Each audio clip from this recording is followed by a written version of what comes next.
జగన్మోహన్ రెడ్డి గారు ఎంత ఇచ్చాడు, చంద్రబాబు నాయుడు గారు ఎంత ఇవ్వబోతున్నారు అని ప్రజలు చాలా ఆలోచన చేశారు. అరే శభాష్రా, అసలు ఈ రాష్ట్రంలో పుట్టడమే మన అదృష్టం. జగన్మోహన్ రెడ్డి గారు ఇంత పెడితే చంద్రబాబు నాయుడు గారు ఇంత పెట్టబోతున్నాడు, ఈ గుద్దేద్దాం అని గుద్దారు. గుద్దినందుకు ఇప్పుడు అనుభవిస్తున్నారు.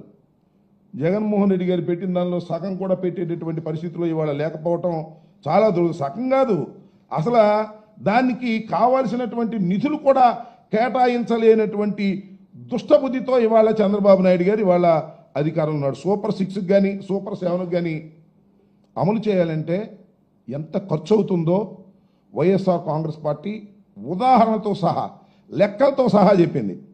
81,000 కోట్లు ఖర్చు పెట్టాల్సి ఉంటుంది అని. ఒక్క పైసా కూడా ఖర్చు పెట్టలా ఈ సంవత్సర కాలంలో చంద్రబాబు నాయుడు గారు. ఇప్పుడు చెప్తున్నాడు ఖర్చు పెడతాను అని, ఇంకా పెట్టలా. కానీ చంద్రబాబు నాయుడు గారు 1,58,604 కోట్లు అప్పు తెచ్చాయండి వివిధ సంస్థల నుంచి. Record break. ఇంతవరకు ఎవరు చేయలే, ఒక నారా చంద్రబాబు నాయుడు గారు చేశాడు, రికార్డు బ్రేక్ చేశాడు. అప్పుల గురించి మాట్లాడితే ఏమనేవాడు, జగన్మోహన్ రెడ్డి గారు అప్పులు తీసుకొస్తున్నాడు, ఇది శ్రీలంక అయిపోద్ది, ఇది దౌర్భాగ్యమైన పరిపాలన అయిపోతుంది, రాష్ట్రం దివాళా తీస్తుంది అని చెప్పాడు. మరి ఇవాళ మాత్రం చంద్రబాబు నాయుడు గారు అధికారంలోకి వస్తే రికార్డు స్థాయిలో ఒక్క సంవత్సరంలో 1,58,604 కోట్లు అప్పు చేసి రికార్డు సృష్టించినటువంటి మహానుభావుడు నారా చంద్రబాబు నాయుడు గారు. ఏమైనా తీసుకొచ్చి ఏమన్నా పేదలకు ఇచ్చావా, ఏమైనా స్కీమ్స్ అమలు చేసావంటే ఎక్కడ పోయినాయి డబ్బులన్నీ, ఎవరి జేబుల్లోకి పోయినాయి, అర్థం కానటువంటి పరిస్థితి.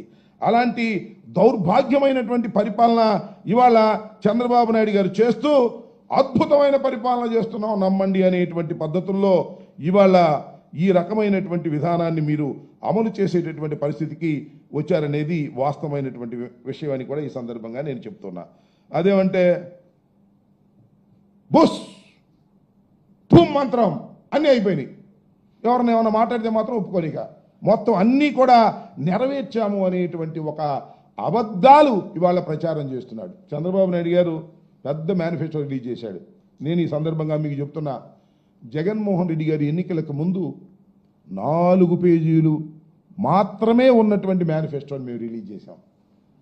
మొదటి సంవత్సరంలో మొదటి 12 మాసాల్లో నేను గర్వంగా చెప్తున్నా, గుండె మీద చెయ్యి వేసుకొని చెప్తున్నా, జగన్మోహన్ రెడ్డి గారు ఇచ్చినటువంటి మేనిఫెస్టోలోని హామీలను 90% నెరవేర్చినటువంటి ఘనత వైఎస్ జగన్మోహన్ రెడ్డి గారి పరిపాలనని మనం చేస్తున్నాం. ఒక అద్భుతమైనటువంటి పరిపాలన చేసి మొదటి సంవత్సరంలోనే 90% వాగ్దానాలను నెరవేర్చినటువంటి వ్యక్తి జగన్మోహన్ రెడ్డి గారు. ఎంతమంది లబ్ధిదారులు తెలుసా? 3.58 కోట్ల మంది లబ్ధిదారులు మా హయాంలో మొదటి సంవత్సరంలో ఉన్నారు. 40,627 కోట్లు నేరుగా వారి ఖాతాల్లో పడే విధంగా మేము చేశాం మొదటి సంవత్సరంలోనే. 1, 2, 3 సంవత్సరాల్లో కాదు, ఫస్ట్ ఇయర్లోనే 12 మాసాల్లోనే చేసినటువంటి ఘనత 3.58 కోట్ల మంది లబ్ధిదారులకి మేము లబ్ధి చేకూర్చే విధంగా ప్రయత్నం చేశాం. 40,627 కోట్లు డైరెక్ట్గా వారి ఖాతాల్లో పడే విధంగా చేశామనేది కూడా ఈ సందర్భంగా నేను చెప్పదలుచుకున్నా.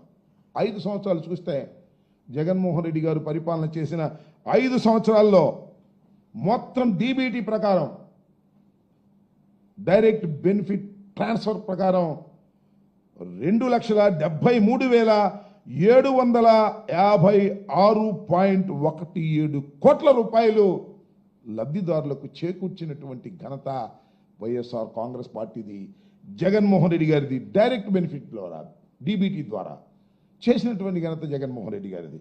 అంతేకాదు నాన్ డీబీటీ ప్రకారం 1,84,604.32 కోట్లు ప్రయోజనం చేకూర్చాం నాన్ డీబీటీ ద్వారా.